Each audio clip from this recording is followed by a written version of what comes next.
لو فاكر الانفلونسر وصانع المحتوى هما نفس الحاجة، فانت كده بتلخبط الدنيا. الاتنين بيشتغلوا على السوشيال ميديا، بس كل واحد ليه دور مختلف في التسويق. حسب تقرير ديلويت 3 من كل 5 من الجمهور بيتفاعلوا بشكل ايجابي مع البراند لما تبقى في توصية تيجي من صانع محتوى مناسب. صناع المحتوى بيعملوا محتوى من دماغهم، بيستهدفوا مجتمعات صغيرة ومحددة، زي حد بيشارك وصفات اكل دايت مثلا.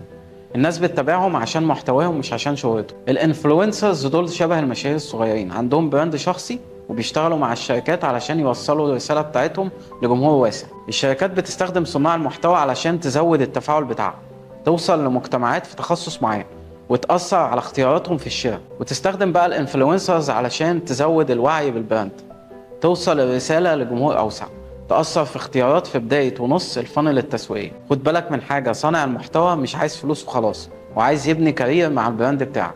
كل ما تشاركهم كأنهم شركاء حقيقيين في الحملة، النتائج بتكون أحسن للطرفين وكمان أوفر للشركة بتاعتك.